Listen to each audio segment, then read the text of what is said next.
सर्वांना नमस्कार. स्वागत आहे तुमच्या सर्वांचं आपल्या कायझेन MPSC या यूट्यूब चॅनलमध्ये. आपण आजच्या गणिताचे जे प्रश्न आहेत त्या प्रश्नांना सुरुवात करत आहोत. पहिला प्रश्न पहा, काय म्हटलं आहे. एका संख्येची 4 पंचमांश ही त्या संख्येच्या 60% 10ने जास्त असल्यास ती संख्या कोणती? बरोबर. तर ती संख्या काय करायचं, लगेच x म्हणायची, राईट. तर त्याची 4 पंचमांश म्हणजे काय? 5 भागापैकी 4. त्या संख्येचे 4 पंचमांश म्हणजे 4/5 × x. आणि किती? 60% म्हटले त्या संख्येची. मग त्या संख्येची 60% म्हणजे काय? 60/100 × x. आता यांच्यामध्ये काय सांगितलं की ते 4 पंचमांश ही 10ने मोठी आहे किंवा 10ने जास्त आहे, म्हणजे त्यांच्यातला फरक काय असणार? तो 10च असणार. तर हे काय झालं? आपलं इक्वेशन झालं. आता सॉल्व करायचं पुढं. आता छेद समान करून घ्या. काय म्हटले पहा, या ठिकाणी काय करूया आपण, 20ने मल्टिप्लाय जर केलं वर आणि खाली, तर इथं काय होऊन जातं? इक्वेशन असं होऊन जाईल, 80x/100 वजा 60x/100 बरोबर 10. आता हे 80x आणि 60x यांचा फरक जो येतो तो 20x येतो, आणि खाली 100 आहे तसंच राहणार, बरोबर 10. आता हे 100 इकडे जाऊन काय होणार? मल्टिप्लाय होणार, राईट. मग इकडे फक्त काय राहतं आपलं, 20x बरोबर 1000 होऊन जाईल. मग x काय असेल? ह्या 1000ला काय होणार? 20ने डिवाईड होणार, त्याचं उत्तर येतं 50. हेच जर असेल तर तुमचं कॅल्क्युलेशन जेवढं तुमचं फास्ट असेल तर हे 20 ते 30 सेकंदातच सॉल्व होतं हे गणित. ठीक आहे. फक्त तुम्हाला हे इक्वेशन एकदा समजलं की नंतर तुमचं फास्ट कॅल्क्युलेशननी 20 ते 30 सेकंदात तुमचं हे गणित हे कंप्लीट होऊन जातं. तर अशा क्वेश्चनमध्ये जो वाचलेला वेळ असतो, म्हणजे जनरली आपल्याला एका गणितासाठी किंवा एका क्वेश्चनसाठी मॅथ्स आणि रिझनिंगच्या जवळजवळ 45 ते 50 सेकंद आपल्याला असतात, कारण आपल्याला बाकीचा पण पेपर कव्हर करायचा असतो. तर अशा पद्धतीने जो उरलेला वेळ आहे आपण 20 ते 30 सेकंद, तो पुढच्या जे डिफिकल्ट गणित आहेत त्यासाठी आपण वापरू शकतो. पुढचा प्रश्न पाहू. काय म्हटलंय, एका संकेत प्रणालीनुसार जो म्हणजे हॅड प्लेझंट ड्रीम हा प्रतिरूपित करतो. लीड जो पीट हा संकेत रिअलाइज युअर ड्रीम हे सांगतो. आणि जे पड झे हा व्हेरी व्हेरी प्लिझंट एक्सपिरियन्स हे शब्द प्रतिरूपित करतो. तर या संकेत प्रणालीनुसार युअरचा संकेत काय असेल असं आपल्याला विचारलं आहे. तर सिम्पली युअर कुठे ते पाहून घ्यायचं. कुठे आहे आपलं युअर? फक्त इथं युअर आहे बा, राईट. बाकी मी रब करून टाकतो. इथं युअर आहे आणि त्याचा हा आपला संकेत आहे, म्हणजे डेफिनेटली ते लीट तरी असेल, झो असेल किंवा पीठ असेल. आणि ऑप्शनमध्ये पण आपल्याला तेच दिले, लीट, झो आणि पीठ दिलेले, किंवा पीठ किंवा लीट असं दिलेले. आता पुढे काय करायचं बघा आपल्याला. आता ह्या दोघांमध्ये जे कॉमन आहेत ते कमी करायचे असतात. रिअलाइज युअर ड्रीम आणि हॅड प्लिझंट ड्रीम याच्यामध्ये कॉमन काय पहा, काय सांगितलं आहे? ड्रीम कॉमन आहे पहा. ड्रीम जर कॉमन असेल तर ड्रीम कट करू शकतो आपण. ड्रीम कट करायचं आणि त्याच्यामधला जो कॉमन संकेत आहे, आता इथलं जो कॉमन आहे तर तो कट करून टाकायचा. म्हणजे आता रिअलाइज युअर राहिलं फक्त आपलं इथं, युअर आणि रिअलाइज राहिलं, आणि इथं फक्त लीट आणि पीठ राहिलं. आता हे रिअलाइज दुसरीकडे कुठं कॉमन आहे का ते चेक करायचं. आता इथं हॅड प्लिझंट राहिलं फक्त, त्यामुळे रिअलाइज इथं नाही आहे. Very very pleasant experience realize इथं देखील नाही आहे. त्यामुळे रिअलाइज दोन्हीकडे कॉमन नसल्यामुळे आपण रिअलाइजसाठी कुठला संकेत आहे हे फाईंड करू शकत नाही. त्यामुळे रिअलाइज आणि युअर याच्यासाठी लीट आणि पीठ हे तर डेफिनेटली आहे. मग एकतर युअरसाठी लीट हा असेल किंवा पीठ हा असेल, त्यामुळे पर्याय क्रमांक 4 हे आपलं उत्तर येणार आहे, बरोबर. कारण ते कॉमन काहीच नसल्यामुळे आपण ते डिलीट करू शकत नाही. म्हणून त्यासाठी आयदर पीठ हा तरी कोड येईल किंवा लीट हा कोड येईल. अशा प्रश्नांना अशा प्रकारे डील करायचं आपल्याला. ठीक आहे. नेक्स्ट पाहूया. आता ही पदावली दिलेली पाहिजे. काय म्हटलं आपल्याला इथं, फक्त व्यवस्थित वाचायचं आहे. आणि एक रूल आपल्याला माहिती सर्वांना, तो म्हणजे बॉडमास रूल, बरोबर आहे. बॉडमास रूल म्हणजे त्याला मराठीत आपण पहा कंचे भागू बेव म्हणतो. कंचे भागू बेव म्हणजे आधी कंस सोडवायचा. जेव्हा एखादी पदावली तुमच्या समोर येईल त्याला आधी कंस सोडवायचा, त्यानंतर चे म्हणजे ते गुणाकाराचं चिन्ह असतं, त्यानंतर भागाकार, नंतर गुणाकार, नंतर बेरीज आणि मग वजाबाकी. त्यालाच इंग्लिशमध्ये bracket of division, multiplication, addition and subtraction असं म्हटलं जातं. आता याच्यामध्ये पहा सर्व ब्रॅकेटमध्ये दिलेले आहेत. आता आधी ब्रॅकेट आपण कंप्लीट करूया. आता -2 आणि -3 जेव्हा समान चिन्ह असतात तेव्हा करताना त्यांची बेरीज करायची आणि चिन्ह जे कॉमन आहे ते चिन्ह द्यायचं. ते इथं -5 येणार. ठीक आहे. गुणिले 5 आणि 3 किती होतात? 8 होतात. भागिले आता परत -3 -2 किती होणार? -5 होणार. सेम खाली पण तसंच करू शकता. -6 आणि -4 किती होतात? करताना बेरीज आणि मोठ्या संख्येचं चिन्ह. भागिले 7 आणि 5 का होणार? करताना बेरीज करायची. 7 5 12 होतात आणि चिन्ह मायनस येणार तिथं. आता हे जर पाहिलं तुम्ही तर बघा अंशामध्ये आता काय राहिलं आहे 5 वजा 5 गुणिले 8. आता हे भागिले 5 आहे त्याला आपण आधी असं लिहून पाहूया. ठीक आहे, हे भागिले 5 आणि जो हे डिव्हिजनमध्ये आहे त्याला असं भागाकारात लिहूया. ओके, काय राहते फक्त -10 भागिले 12 बरोबर. आता पहा सॉरी इथं हे -5 आहे कारण इथं -5 आहे पहा. आता पहा हे मायनस आणि हा मायनस कट होणार कारण आता सगळं गुणाकारातच राहिलेलं आहे फक्त. हा देखील मायनस आणि हा मायनस कट होणार म्हणजे आपलं जे उत्तर येणार आहे ते पॉझिटिव्ह येणार आहे. त्यामुळे पर्याय क्रमांक 3 तरी आपलं उत्तर येणार नाही. आता पहा, आता इथं पहा ह्या 5ला हा 5 गेला, काय राहिलं फक्त 8 राहिलं भागिले. आता इथं 10मध्ये पहा 2 पंचे 10 बेसक 12 भागिले 5 6. आता भागाकार हे जे हा भागाकार म्हणजे उलटून गुणाकार असतो. उलटून गुणाकार म्हणजे 6 वरती येणार 5 खाली येणार बरोबर. तर 8 किती होतात 48 भागिले 5. हे जर आपण सॉल्व केलं तर 5 9 45.3 उरलं म्हणजे 30 झालं 5 30. तर 9.6 हे आपलं उत्तर आहे. आता जेव्हा दोन ऑप्शन सेम असतात, हे पहा दोन ऑप्शन तर सेम आहे, फक्त एक मायनस आहे एक पॉझिटिव्ह आहे आणि एक निगेटिव्ह आहे. तर अशा वेळेस चान्सेस खूप असतात की त्यापैकी एकच उत्तर असू शकतं कारण ते ऑप्शन आपल्याला फसवण्यासाठी सेट केलेले असतात. आणि आपण आता जे काढलं आधी की प्लस मायनस मायनस कॅन्सल झालं याच्यावरून हे तर आपल्या लक्षात आलं की हे उत्तर नाही आहे. पण ही आयडिया कधी वापरायची जेव्हा तुमच्याकडे खूपच कमी वेळ राहिलेला आहे. आता पेपर शेवटाकडे आलेला आहे, 1-2 मिनटं राहिलेत आणि तुम्हाला भरपूर गणित करायचे. अशा वेळेस या शॉर्ट ट्रिक्स कामी येतात की ॲटलिस्ट मार्क करताना मग तुम्ही 50-50मध्ये तरी मार्क करू शकता. Okay, next.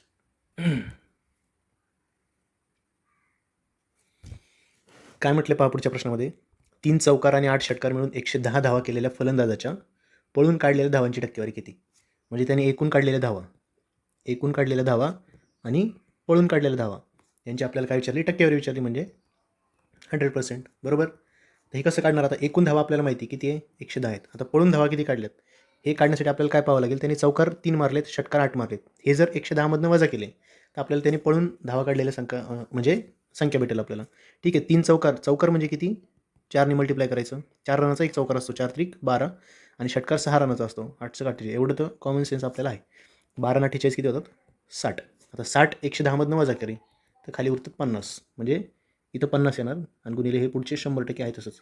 ह्या झिरोला हा झिरो जाणार आणि हा जो झिरो आहे तो आपण इथं देऊया म्हणजे उत्तर काय आलं आपलं 500 भागिले 11%. आता 11नी जर याला डिवाईड करायला गेलं तर 11 चोक 44 5 उरतात 50 सॉरी 6 उरतात 60 11 रुपयाचे 55 राहतात किती मग 5 उरतात आणि खाली 11. तसा ऑप्शन कुठे आहे पर्याय क्रमांक 2. खूप इझी आहे. आता हे मला तुम्हाला समजून सांगताना याला वेळ लागतो आहे. ठीक आहे, एक्झाममध्ये सोडवताना हे गणित हार्डली मी 10 ते 15 सेकंदामध्ये सोडवतो. ठीक आहे, तुम्ही देखील सोडवाल. फक्त प्रॅक्टिस हे जे आपलं चाललं आहे रोजचं हा यज्ञ जो आपण चालू केलेला आहे तो आपण चालू ठेवूया. अशीच रोज परीक्षेच्या दिवसापर्यंत अशीच प्रॅक्टिस करत राहू. ठीक आहे, कारण 20 मार्काला आपल्याला गणित असते आणि 20 मार्क म्हणजे खूप होतात. Okay, next. आता पुढचा प्रश्न काय म्हटलं पहा, नीरजने काय केलं 500 रुपये खरेदी किमतीचे घड्याळ 560ला विकले बरोबर. तुषारने 600 खरेदी किमतीचे घड्याळ 666ला विकले. तर दोघांपैकी शेकडा नफा कोणाला अधिक मिळाला व किती? ठीक आहे, मग दोघांचं काढून घेऊया आपण. शेकडा नफा आपल्याला माहिती आहे. नफा म्हणजे काय असतं, नफा बरोबर काय असतं विक्री किंमत वजा खरेदी किंमत. का, कारण विक्री किंमत जास्त असते तेव्हाच आपल्याला नफा होऊ शकतो. इथं पण नीरजने काय केले 500ला घड्याळ खरेदी केले आणि 560ला विकले म्हणजे ही विक्री किंमत आहे आणि ही खरेदी किंमत आहे आणि विक्री किंमत जास्त आहे म्हणजे त्याला नफा झालेला आहे. आणि शेकडा नफा कसा काढतो आपण, शेकडा नफा बरोबर काय असतं फॉर्म्युला आपला झालेला नफा भागिले खरेदी किंमत. खरेदी किमतीवर नेहमी नफा काढला जातो किंवा मूळ किमतीवर नेहमी पर्सेंटेज काढलं जातं आलं लक्षात, गुणिले 100%. ठीक आहे, तर अशा पद्धतीने नीरजचा आता पाहूया आपण. नीरजने काय केले 500 रुपयाला खरेदी केले आणि 560ला विकले म्हणजे एवढं तर कळतं आपल्याला 60 रुपयाचा नफा झाला आहे. आता 60 रुपयाचा नफा कितीवर झालेला आहे आपल्याला त्याच्या खरेदी किमतीवर म्हणजे मूळ किमतीवर म्हणजे 500 रुपयावर. 500 रुपयावर जर 60 रुपये नफा झाला असेल तर 100 रुपयावर किती, तर हे पर्सेंटेज नफा काढतो आपण. हे पहा हे 2 झिरो गेले, इथे डिवाईड केलं तर 12 पंचे 60 म्हणजे 12% नीरजला नफा भेटला. हा झाला नीरजचा भाग. आता तुषारने काय केले 600 रुपयाला घड्याळ खरेदी केले आणि 666ला विकले. तर त्याने ॲक्च्युली फायदा किती झाला मग त्याला इथं लगेच कळते तुम्हाला की 66 रुपयाचा फायदा झालेला आहे त्याला. आणि 66 रुपयाचा फायदा त्याला कितीवर झालेला आहे, त्याची खरेदी किंमत किती होती 600 रुपये, त्याची मूळ किंमत 600. मग त्याला काढा पर्सेंटेज लगेच याचं 2 झिरोला 2 झिरो गेले 6 1 6 6 1 6 11%. मग यांनी याला फायदा किती झाला तर 11% फायदा झाला आणि नीरजला किती फायदा झाला तर 12% फायदा झाला. म्हणजे कुणाला जास्त फायदा झाला आहे नीरजला जास्त फायदा झाला आणि तो किती टक्क्यांनी जास्त झाला आहे तर 1%नी जास्त झालेला आहे. ओके, नीरजला 1% जास्त. ओके, त्यामुळे पर्याय क्रमांक 1 हे उत्तर बरोबर आहे. पुढचा प्रश्न पहा. एका 16,000 किमतीच्या यंत्राची किंमत दरवर्षी 5% कमी होते, तर 2 वर्षानंतर त्याची किंमत किती असेल? आता हे 2 मार्गाने तुम्ही करू शकता. एक तर आता फक्त 2च वर्षासाठी जर विचारलं असेल तर काय करा, 16,000चे 5% काढा, ते त्यातनं वजा करा. परत जी नवीन किंमत येईल त्याचे 5% काढून परत त्यातनं वजा करा, तर तुम्हाला उत्तर मिळून जाईल. परंतु किंवा आता इथं 2 वर्षाचं आलं, कधी कधी 3 वर्षाचं येतं आणि ह्या ज्या संख्या असतात किंवा जे आपल्याला दिलेले आकडे असतात हे म्हणजे कॅल्क्युलेशन करायला खूप डिफिकल्ट पण जातं. तर अशा वेळेस देखील म्हणजे एक फॉर्म्युला देखील आहे आपल्याकडे. नवीन किंमत बरोबर जुनी किंमत गुणिले, आता इथं पर्सेंटेज चेंज असतं, अंशामध्ये पर्सेंटेज चेंज किंवा पर्सेंटेज बदल, म्हणजे 5% आता कमी होतं आहे. 5% कमी होत असेल तर काय करायचं, खाली 100 घ्यायचं नेहमी, दोन्ही ठिकाणी 100. 2 वर्षासाठी असे 2 अंशछेद घ्यायचे, 100. 5%नी कमी म्हणजे 5ने कमी करायचं 95, दुसरं 5ने कमी करायचं 95. जर 5%नी वाढ झालेली असेल तर आपण इथे 105 घेणार आणि इकडे 105 घेणार. आलं लक्षात? तर एवढं फक्त कॅल्क्युलेशन आपल्याला करायचं आहे. हा फॉर्म्युला लक्षात ठेवा, पर्सेंटेज बदल होऊन म्हणजे 100 वजा पर्सेंटेज बदल असं, 100 वजा पर्सेंटेज बदल. इथं पण वजा किंवा अधिक, जे असेल ते वजा किंवा अधिक. इथं पण 100 प्लस मायनस पर्सेंटेज बदल. हे आपल्याला लक्षात ठेवायचं आहे हा फॉर्म्युला. आता ह्या फॉर्म्युल्यामध्ये आपण टाकूया, आपल्या किमती टाकूया. पहा, नवीन किंमत आपल्याला काढायची ती x मानू, जुनी किंमत 16,000 गुणिले, आता बदल किती झाला पहा, खाली 100 राहणार 2 ठिकाणी, हे तर फिक्स आहे. वरती चेंज किती झालेलं आहे, 100 वजा, आता 5%नी कमी झालं म्हणून वजा करणार, ते येतं मग 95 आणि इथं देखील किती येणार 95. हे 2 झिरोला हे 2 झिरो गेले, ह्या एका झिरोला हा 1 झिरो गेला. नंतर 5ने जे डिवाईड केलं, 5 दुने 10, हे 19ने डिवाईड होतं, 28 16 राहिले किती आता 95 गुणिले 19 गुणिले 8 राहिलेलं आहे. किंवा इथं जर आधी तुम्ही 16,000 गुणिले हे 95 भागिले 100 होतं ना, आता 5ने जर डिवाईड केलं तर इथं किती राहतं, 19 राहतं, इथं 20 राहतं, इथं पण 19 राहतं, इथं 20 राहतं. हे असं का केलं, कारण 19चा स्क्वेअर आपल्याला माहिती किती आहे, 361. ते कॅल्क्युलेट करायला सोपं जातं. आता हे 2 झिरोला हे 2 झिरो गेले आणि हे बे 1 बे 8 16 झिरो, त्यानंतर बे 1 बे हे 40 येतं, म्हणजे गुणिले काय करायचं आपल्याला 40 करायचं. आपण आधी 4ने गुणूया, नंतर त्यावर 0 ठेवूया. ठीक आहे, 4 1 4, 6 चौक 24, 2 4 3 12 2 14, 14 44 आणि हा 0 1, किती आलं उत्तर आपलं 14,440, पर्याय क्रमांक 3. ठीक आहे, आता समजून सांगताना वेळ लागलेला आहे, परंतु फास्ट कॅल्क्युलेशन केलं तर हे देखील तुमचं उत्तर एक 20 ते 25 सेकंदात निघून जाईल. नेक्स्ट पुढचा प्रश्न पाहूया आता आपण.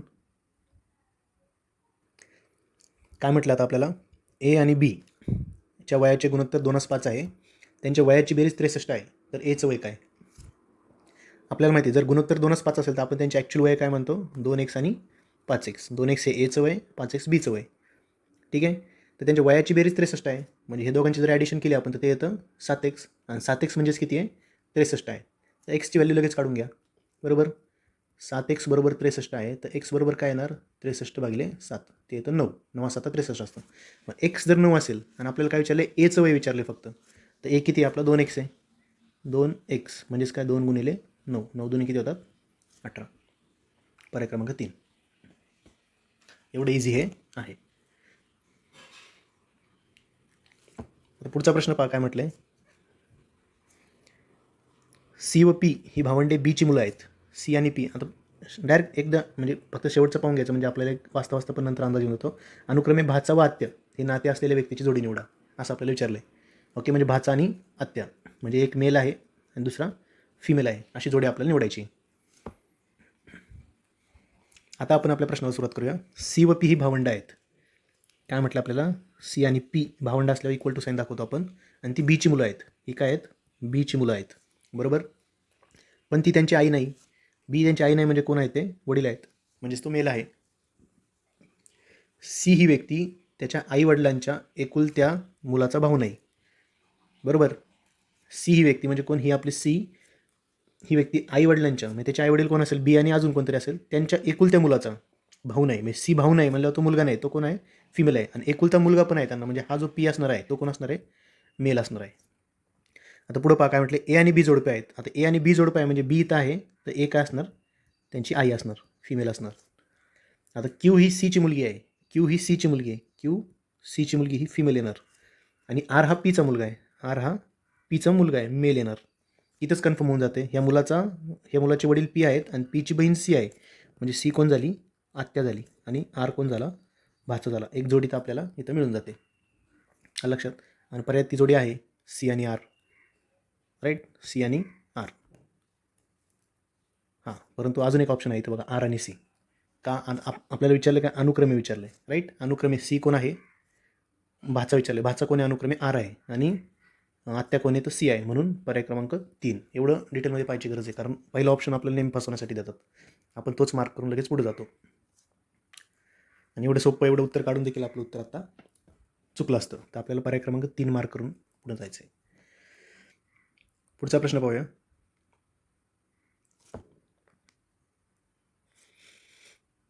काय म्हटलं पहा, एका विमानात 500 प्रवासी होते.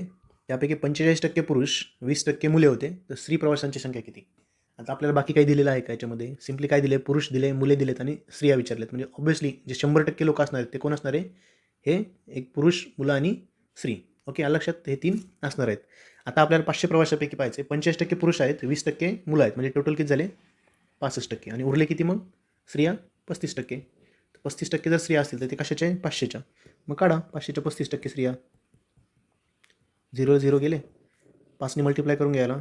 5 5 25, 5 3 15, 15 2 17, 175. मग स्त्रियांची संख्या किती आली आपली? 175. त्यामुळे पर्याय क्रमांक 1 हे आपलं उत्तर बरोबर आहे. पुढचा प्रश्न बघा काय म्हटलंय. जे काम राजू 60 दिवसात करतो तेच काम संजू 40 दिवसात करतो. तर दोघे मिळून तेच काम किती दिवसात करतील? 2 मार्गांनी मी तुम्हाला सांगितले. त्यांचं एका दिवसाचं काम काढून देखील तुम्ही सोडू शकता. तर ती एक पद्धत आहे. आणि किंवा दुसरी त्यांची इफिशियन्सी काढून देखील आपण ते सोडू शकतो.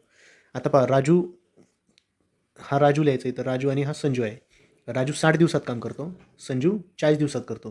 तर दोघांचं LCM काढून इथं लिहायचं. 60 आणि 40च्या पाड्यात कोणती संख्या येते? तर 120 ही पहिल्यांदा संख्या येते.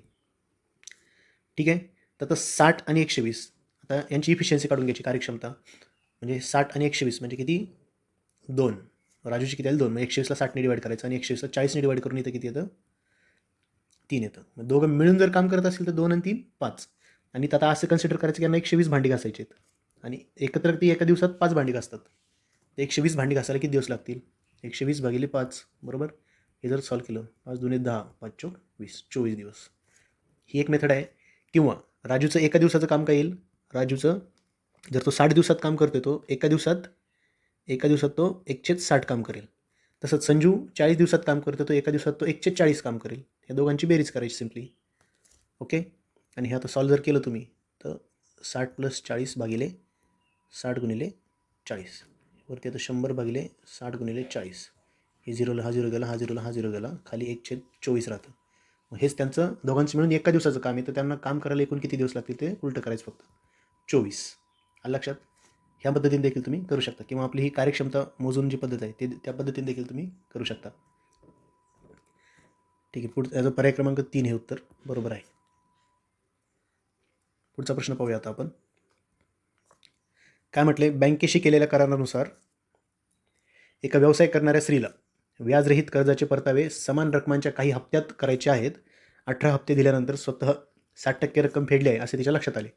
तर करारात ठरलेल्या हप्त्यांची संख्या निवडा. आता एक गोष्ट आपल्या लक्षात आलेली असेल की तिने 18 हप्ते भरल्यानंतर 60% रक्कम फेडली जाते. तर एकूण रक्कम फेडायला म्हणजे 100% रक्कम फेडायला किती हप्ते असतील? हे रेशो ऑन प्रपोर्शनचं आहे. म्हणजे 18 हप्ते जर भरले तर 60% रक्कम फेडली जाते असं. तर 100% रक्कम फेडली जाण्यासाठी किती हप्ते असतील असं याला लिहायचं फक्त. आता हे क्रॉस मल्टिप्लाय करून घ्या. x इकडे जाईल, 18 इकडे येऊन जाईल. तर हे 60% of x equals to 100% into 18. आता हे 60% खाली घेऊन या इकडं. म्हणजे इकडं फक्त x राहील आणि इकडं 100% इंटू 18 भागिले 60%. आता हे टक्के सेम आहेत, ते मल्टिप्लायमध्ये असतात. ठीक आहे. ते कट झाले. हा 0ला हा 0 गेला. 6 1 6, 6 3 18, 10 गुणिले 3 किती होतात? 30. तर एकूण हप्ते किती असणार आहेत? 30. आलं लक्षात. नेक्स्ट काय म्हटलं? प्रिया व शारदा यांनी प्रत्येकी 1.5 लाख रुपये आणि 2,40,000 रुपये गुंतवून एक व्यवसाय चालू केला होता. वर्षाच्या शेवटी त्यांना 65,000 रुपयाचा फायदा झाला आहे. तर दोघींमध्ये तो वाटायला आपल्याला सांगितलेला आहे. आता जो नफा होतो आणि किंवा तोटा होतो त्याचं डिस्ट्रीब्युशन किंवा दोघांमध्ये वाटणी जर करायची असेल तर त्यांनी किती रक्कम गुंतवलेली आहे आणि किती काळासाठी गुंतवलेली आहे यांचा रेशो घेतला जातो आणि मग ते त्याच्यामध्ये त्यांची वाटणी केली जाते. तर याचा जर आपण रेशो घेतला, त्यांच्या गुंतवणुकीचा रेशो काढा आता मग, म्हणजे काय येईल 1.5 लाख भागिले 2,40,000. ठीक आहे. त्यांचा रेशो काढताना 0 0 कट करा. 3 5 15, 3 8 24. ओके. म्हणजे प्रमाण काय आलं यांचं 5 8 प्रमाण आलं. म्हणजे प्रिया 5 भाग घेणार आणि शारदा 8 भाग त्यांनी गुंतवले. तर नफा देखील ते त्याच प्रमाणात घेणार 5 60मध्ये 5 60मध्ये. मग 8 5 किती होतात, म्हणजे जे प्रमाण असेल ते काय 5x आणि 8x ते ॲक्च्युअल रकमा असतील. मग 8x आणि 5x होतात 13x आणि 13x म्हणजेच किती आहे, तो नफा किती 65,000. तर x बरोबर काय असेल 65,000 भागिले 13. 13 1 13, 13 5 65 वरती 3 0 म्हणजे x 5,000 आला. बरोबर. तर x जर 5,000 आला असेल तर प्रिया किती घेईल, प्रिया घेईल 5 5 5,000 गुणिले 5 म्हणजे 5 5 25,000 आणि ही किती घेईल 8 गुणिले 5,000 8 5 40. असं आहे. प्रिया 25,000 आणि शारदा 40,000. असं ऑप्शन कुठे आहे, पर्याय क्रमांक 3मध्ये आहे. अशा पद्धतीने आपल्याला जो नफ्याची वाटणी असेल किंवा तो जो काही नुकसान असेल, नुकसान याचा भाग असेल तर तो आपल्याला अशा पद्धतीने सॉल्व करायचा आहे. आता पुढचा पहा. 2 क्रमागत विषम संख्यांच्या वर्गातील फरक 112 आहे, तर त्यापैकी लहान संख्येचा वर्ग किती. तुम्ही क्वेश्चन व्यवस्थित वाचलं म्हणजे तुमचं क्वेश्चन वाचल्याला तुम्हाला जमायला लागला ना की आपोआप पटकन उत्तर देखील त्याचं मिळत जाते. 2 क्रमागत विषम संख्यांच्या वर्गातील फरक 112 आहे. म्हणजे 2 क्रमागत विषम संख्या म्हणजे काय, एक संख्या जर x असेल तर दुसरी विषम संख्या ही x + 2च असते. का, कारण एक संख्या जर पहिली एक असेल तर दुसरी ही 3 असते. म्हणजे काय, त्यात 2 ॲड होतात. क्रमागत विषम म्हटलं ना आपल्याला. 1 2 3 4 5 याच्यामध्ये क्रमागत विषम म्हणजे एक सोडून एक विषम असं सलग विषम संख्या ह्या अशा असतात. ठीक आहे, आलं लक्षात. अशा पद्धतीने आणि समसंख्या ह्या अशा असतात. तर ह्या दोन संख्या आपण मानल्या अशा x आणि x + 2 त्यांच्या वर्गातील फरक 112 आहे. म्हणजे यांचा वर्ग आणि त्यातला फरक 112 आहे. ओके. आता फरक घेताना मोठी संख्या अगोदर लिहायला लागेल आपल्याला. x + 2चा वर्ग वजा x वर्ग बरोबर काय 112. आता हा जर ब्रॅकेट तुम्ही एक्सपांड केला तर जो आपला a + bचा स्क्वेअर आहे तो काय असतो a² + 2ab + b². ओके. तर पहिले येतं x² प्लस आधी तर 2ab म्हणजे 2 आधीच आहे. हा 2 इथला 2 आणि हा x 2 गुणिले x किती होतं ते 4x प्लस 2चा वर्ग 4 आणि हे पुढं मायनस x² आहे तसंच बरोबर 112. हा x² आणि हा x² कॅन्सल झाला. आता काय उरलं 4x + 4 बरोबर 112. यातनं 4 कॉमन निघेल पहा. 4 जर कॉमन निघाला तर x + 1च राहील आतमध्ये बरोबर 112. मग x + 1 बरोबर काय, हा 4 इकडे जाऊन काय होईल 112ला डिवाईड होईल 112 भागिले 4. तर इथं 4 4 दुणे 8 4 8 32 म्हणजे x + 1 किती येतं आपलं 28. मग x काय असेल 28 वजा 1 म्हणजेच 27. आता x 27 आलेला आपल्याला काय विचारलं, लहान संख्येचा वर्ग विचारलं म्हणजे xचाच वर्ग विचारला आहे. तर 27चा वर्ग किती आपला 789. जरी माहिती पाठ नसेल तर काढायची देखील गरज नाही. आपलं 27चा वर्ग म्हणजे 1 आणि 7 गुणिले 7 म्हणजे 7 7 49 9 यायला पाहिजे. 9 हे ऑप्शनमध्ये फक्त एकाच ऑप्शनमध्ये 9 आहे. त्यामुळे पर्याय क्रमांक 2 हे आपलं उत्तर बरोबर आहे. या देखील छोट्या छोट्या ट्रिक्समध्येच येतात. ट्रिक्स म्हणजे पूर्ण गणितासाठीच ट्रिक्स असणं आवश्यक नाही आहे. तुम्ही ऑप्शन मार्क करताना तुम्हाला जास्त सगळे ऑप्शन चेक करावं लागणार नाही. ती देखील एक म्हणजे त्या ट्रिकने देखील आपला वेळ वाचतो. चला पुढचं गणित आपण पाहूया आता. आता हे टाईम अँड वर्कमधलं म्हणजे काळ काम वेगमधलं थोडं डिफिकल्ट लेवलचं गणित असं आपण सांगू शकतो. आता काय म्हटलं इथं समजून घेण्याचा विषय आहे. 4 पुरुष आणि 6 स्त्रिया एक काम 20 दिवसात पूर्ण करतात. तर 2 पुरुष आणि 9 स्त्रिया मिळून तेच काम किती दिवसात पूर्ण करतील. बरोबर. म्हणजे 4 पुरुष अथवा 6 स्त्रिया म्हणजे 4 पुरुष हा देखील 20 दिवसात काम करू शकतो तो आणि तेच काम 6 स्त्रिया देखील 20 दिवसात करतात. म्हणजे M1 आपला जो फॉर्म्युला आहे MDH भागिले वर्क. ओके. तर याच्यामध्ये वर्क आता सेम आहे म्हणून MDH हा जो आहे आपण काय करतो इथं 1 1 1 1 2 2 2 2 बरोबर. आता याच्यामध्ये आपल्याला तास म्हणजे आर्स दिलेले नाही त्यामुळे आर्स घ्यायचे नाही आणि वर्क आपलं सेम आहे त्यामुळे वर्क घेण्याची देखील गरज नाही. त्यामुळे आपला फॉर्म्युला काय बनतो याच्यापासून M1 D1 = M2 D2. एवढं लक्षात आलं. आता बघा 4 पुरुष 20 दिवसात करतात. आपल्याला काढायचं काय 2 पुरुष म्हणजे 4 पुरुष म्हणजे मेन भेटला M1 भेटला D1 किती आहे गुणिले 20 बरोबर. आता 2 पुरुष काढायचं ना आपलं. 2 पुरुष किती दिवसात करतील? तर x दिवसात करतील. मग जर xची व्हॅल्यू कशी काढाल तुम्ही? हा 2 काय होईल? इकडे जाऊन डिवाईड होईल. 4 गुणिले 20ला 2 डिवाईड होईल. आता बे 10 20 बरोबर काय आलं? 40. म्हणजे 2 पुरुष किती दिवसात काम करतील? ते 40 दिवसात. ही व्हॅल्यू भेटली. ठीक आहे. आता स्त्रियांची व्हॅल्यू काढायची. 6 स्त्रिया 20 दिवसात करतात. म्हणजे आता हे M1 झालं आणि हे D1 झालं. M1 D1 म्हणजे 6 गुणिले 20 बरोबर. आता 9 स्त्रियांसाठी काढायचं आपल्याला. म्हणजे हा M2 झाला. M2 किती झाला? 9 आणि D2 आपल्याला काढायचं आहे. मग आता काय 9 इकडे जाऊन काय होईल? डिव्हिजनमध्ये जाईल. म्हणजे इथं परत D2 बरोबर काय आलं आपलं? 6 गुणिले 20 भागिले 9. आता हे 3 दुने 6 3 त्रिक 9 किती येतं? हे 40 भागिले 3. म्हणजे 9 स्त्रियांना किती वेळ लागेल? जर आपण पाहिलं कॅल्क्युलेट केलं तर 40 भागिले 3 दिवस लागतील. हे 2 व्हॅल्यू तर भेटल्या. आता खूप सोपं आहे. 40 म्हणजे 2 पुरुष 40 दिवसात करतात. 9 स्त्रिया 40 भागिले 3 दिवसात करतात. दोघं मिळून किती दिवसात करतील?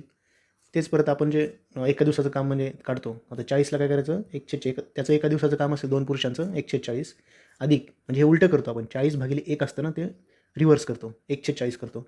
सेम तसंच 9 स्त्रियांसाठी जर 40 भागिले 3 दिवसात काम करत असतील तर एका दिवसाचं काम 3/40 आहे. तर ते इथं उलटं आपण 3/40 लिहिणार. आता त्यांचा छेद समान आहे. अंशाची बेरीज करा. 3 आणि 1 किती होतात? 4. 4/40 म्हणजे किती होते? 1/10 कारण 4 1 4 4 10 40. आता 1/10 दोघांचं एका दिवसाचं काम आहे. तर ते मिळून उलटं करायचं फक्त 10 करायचं. मग 10 होणार. ते त्यांचं काम करायला किती दिवस लागतील? त्यांना 10 दिवस लागतील. ठीक आहे. हे अशा पद्धतीने केलं समजून घेऊन तर सोपं जाते. नाही तर यासाठी देखील इफिशियन्सीची मेथड आहे. तर ती थोडी म्हणजे समजण्यास थोडी कठीण किंवा ऑन द पेपर तुम्हाला म्हणजे ज्या दिवशी परीक्षा आहे त्या प्रेशरमध्ये कदाचित ते चुकू शकतं. त्यामुळे हे सोपं आहे. पर्याय क्रमांक 2.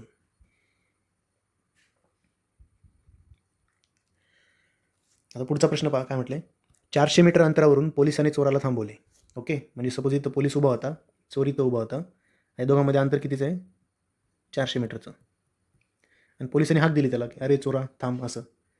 परंतु तो चोर आहे. तो थांबेल का? नाही थांबणार. तो काय करणार? पळायला सुरुवात करणार. पोलिसांनी पाठलाग सुरू केला. त्याचवेळी चोरानेही पळायला सुरुवात केली. तर ऑब्व्हियसली पोलीस ज्या दिशेला पळेल त्याच दिशेला चोर पण म्हणजे चोर इकडे पळत असेल, पोलीस पाठलाग करणार त्याचा आणि तो चोर पळायला लागला. चोराचा वेग ताशी 10 किलोमीटर आहे. इथं चोर होता असं लिहूया आपण. इथं पोलीस होता. याचा वेग आहे ताशी 10 km/h. ताशी 10 किलोमीटर म्हणजे तेच 10 किलोमीटर प्रति तास म्हणजे km/h. त्यानंतर पोलिसाचा वेग जो होता तो 15 किलोमीटर होता. 15 किलोमीटर प्रति तास. बरोबर. पोलिसाचा वेग जास्त पाहिजे तरच तो चोराला पकडू शकतो आणि आपलं गणित बनवू शकतं. तर असं गृहीत धरल्यास पकडले जाण्यापूर्वी चोर किती अंतर पडेल? असं समजा इथं जाऊन चोराला त्यांनी पकडलं. हे डिस्टन्स आपण x मानूया. हे डिस्टन्स 400 आहे आपल्याला माहिती ऑलरेडी. हे डिस्टन्स x मानूया. x डिस्टन्सवर म्हणजे चोरापासून x डिस्टन्सवर पोलिसांनी त्याला पकडलं. कारण तेच कॅल्क्युलेट करायचं आपल्याला. एक्सची व्हॅल्यू कॅल्क्युलेट करायची की किती अंतरावर त्यांनी पकडलं चोराला. ओके. म्हणजे चोर किती अंतर पळेल असं म्हटलं म्हणजे तेच एक्सची व्हॅल्यू काढायची आपल्याला. तर आता सुरुवात करायची. फक्त हे जे आहे हे किलोमीटर प्रति तासमध्ये आहे. बरोबर. तर त्याला आपल्याला मीटर प्रति सेकंदामध्ये करावं लागेल. ओके. कारण ते 400 मीटर दिलेलं आहे ना, म्हणून ते व्हॅल्यूज सेम असल्या पाहिजे. आता आपल्याला असं समजूया की बरोबर जेवढा म्हणजे टाईम यांचा सेम असेल. चोर जेवढ्या वेळात इथपर्यंत पोहोचेल तेवढ्याच वेळात पोलीस स्टार्टिंगपासून इथपर्यंत पोहोचणार आहे. कारण त्याचा वेग जास्त आहे. म्हणजे पोलीस T1 = T2 असं आपण सांगू शकतो. बरोबर. कारण दोघांचा टाईम सेमच आहे. किंवा टी पोलीस म्हणा आणि टी चोर म्हणा. दोघांचा टाईम सेम आहे. आणि आपल्याला स्पीडचा फॉर्म्युला पाहिजे. स्पीड = डिस्टन्स अपॉन टाईम असतं. मग टाईमचा फॉर्म्युला काय होईल? टी इकडे आणायचं आणि एस खाली आणायचं. म्हणजे टी = काय होईल? Distance upon speed. तर मग डिस्टन्स पोलिसाचं डिस्टन्स भागिले पोलिसाचं स्पीड = चोराचं डिस्टन्स भागिले चोराचं स्पीड. आता 15चं जे आहे 15 तर त्याला 15 गुणिले 5/18 करावं लागतं. आणि इकडे देखील 10ला 5/18 करावं लागतं मल्टिप्लाय. तेव्हा ते मीटर पर सेकंदमध्ये कन्वर्ट होतं. आलं लक्षात? परंतु हे कॅल्क्युलेशन करायची गरज नाही कारण ते स्पीडमध्ये दोन्हीकडचं सेम असणार आहे आणि ते कॅन्सल आउट होणार आहे. त्यामुळं आपण ते लिहिणार नाही. आता थोडं इथं वरती लिहितो मी. आता हे इक्वेशन आपल्याकडे आलं. आपल्याला पोलिसाचं डिस्टन्स माहिती. पोलिसांनी किती डिस्टन्स कव्हर केलं रे? पोलीस हे 400 मीटर तर पळालाच प्लस हे पुढचे x मीटर देखील पळाला आहे. म्हणजे तो x + 400 भागिले स्पीड किती पोलिसाचं 15. आता तो 15 गुणिले 518 आहे. हे लिहिलं तर इथं लिहून दाखवतो तुम्ही आधी. पुढं चोराचं डिस्टन्स किती? चोर फक्त x मीटर पळाला भागिले चोराचं स्पीड किती आहे? 10 गुणिले 518. आता दोन्ही साईडला 518 कॉमन आहे त्यामुळे हे कॅन्सल होणार. आलं लक्षात? त्यामुळे ते नाही लिहिलं तरी चालतं. तर हे आपलं मेन इक्वेशन आपल्याला मिळालेलं आहे. आता ते क्रॉस मल्टिप्लाय करून सॉल्व करू. म्हणजे काय येईल, 10 गुणिले एक्स अधिक 400 बरोबर 15x. हे जर सॉल्व केलं आपण 10ने आतमध्ये मल्टिप्लाय करून घेतलं तर येतं 10x अधिक 4000 बरोबर 15x. 10x इकडे जाऊन मायनस होणार, मग इकडे फक्त राहतं 4000 बरोबर 15x वजा 10x किती होऊन जातं 5x. म्हणजे 4000 बरोबर 5x असेल तर x बरोबर काय असणार 4000 भागिले 5. हे जर सॉल्व केलं तर तुम्ही पहा 5 48 500 म्हणजे 8वर 2 शून्य, म्हणजे काय तर आपलं उत्तर 800 मीटर. म्हणजे थोडक्यात हे एक्स 800 मीटर चोर पळाला, 400 मीटर पोलीस पळाला, प्लस 800 मीटर पळून पोलिसांनी चोराला पकडला. याचा अर्थ पोलीस हा चोरापेक्षा जास्त फिट आहे असं आपण सांगू शकतो. नेक्स्ट, आजच्या डेली प्रॅक्टिस सिरीजमधील हे शेवटचं गणित. आता बघा, टोपली ए आणि बी मध्ये ठेवलेल्या फळांचं गुणोत्तर 7:9 आहे. जर ए टोपलीतील 6 फळे बी टोपलीत ठेवली तर त्याचे अनुक्रमे गुणोत्तर 1:3 होते. तर ए आणि बी टोपल्यात मिळून एकूण किती फळं होती? ऑब्वियसली जर 7:9 प्रमाणात त्यांचं गुणोत्तर आहे तर आधी फळं किती होते रे, 7x आणि 9x. जे प्रमाण असतं आपण काय करतो त्याला एक्स जॉईन करतो. आलं लक्षात? तर 7 आणि 9x ही एकूण फळं असणार आणि आपल्याला विचारलं की ती एकूणच फळं विचारले, म्हणजे ही जर बेरीज तुम्ही केलीत 9 7 16x. आता कधी कधी पहा आपण एवढे लकी ठरतो की डेफिनेटली 16x ही फळं असणार आहे आणि फळं असे अर्ध किंवा अपूर्णांकात नसणारे, फळं ही पूर्ण संख्या असणार आहे, बरोबर. त्यामुळे ही जे उत्तर येणार आहे आपलं ते 16च्या पटीत येणार आहे. आणि तुम्ही जर ऑप्शनमध्ये पाहिलं तर 16च्या पटीत फक्त एकच संख्या दिसते ती म्हणजे 32. म्हणजे जेव्हा, आणि ही डेफिनेटली हेच उत्तर असणार आहे. जेव्हा तुम्ही कधी म्हणजे पेपरमध्ये तुम्हाला असं वेळच राहिलेला नाही त्यावेळेस मग ह्या ट्रिक्स तुम्ही वापरू शकता. ठीक आहे, की 7x आणि 16 म्हणजे 16x होतात, 16च्या पटीत फक्त 32 संख्या दिसते, त्यामुळे याचं उत्तर जे असणार आहे ते 32च येणार आहे. तरी पण आपण कॅल्क्युलेट करून पाहूया. आता काय केलं, ए टोपलीतील 6 फळे बी टोपलीत ठेवली, म्हणजे 7x मधून काय करायला लागणार आपल्याला 6 वजा करावे लागणार आणि बी टोपलीत ते ॲड करावे लागणार, 9x अधिक 6 करावे लागणार. असं केल्यानंतर त्यांचं गुणोत्तर 1:3 होतं, म्हणजे ह्या दोघांचा गुणोत्तर काय होणार 1:3 होणार. तर हे आपलं इक्वेशन बनतं आहे. आता क्रॉस मल्टिप्लाय करून घ्या, म्हणजे 3ने इकडे मल्टिप्लाय करा, 9x + 6 इकडे घेऊन या उजव्या साईडला. 3 गुणिले 7x - 6 इक्वल्स टू 9x + 6. तर हे सॉल्व करा, 7 21x - 18 इक्वल्स टू 9x + 6. आता 9x इकडं डाव्या साईडला आणा आणि 18x उजव्या साईडला घेऊन जावा, 18 उजव्या साईडला घेऊन जावा, म्हणजे 21मधनं 9x मायनस होतील, 21x - 9x इक्वल्स टू 6 अधिक 18 होऊन जातील, कारण इकडे 18 मायनसमध्ये तिकडे जाऊन प्लसमध्ये होतील. म्हणून 21x आणि 9x यांची वजाबाकी केली तर ती येते 12x आणि 18 आणि 6 होतात 24. म्हणून x बरोबर काय येणार 24/12, म्हणून x बरोबर येतं 2.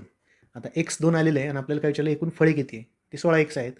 16 गुणिले 2 करा 32, आलं उत्तर 32.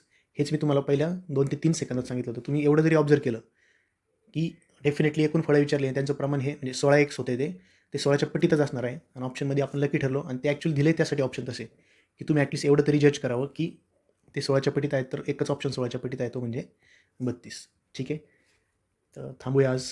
Thank you very much.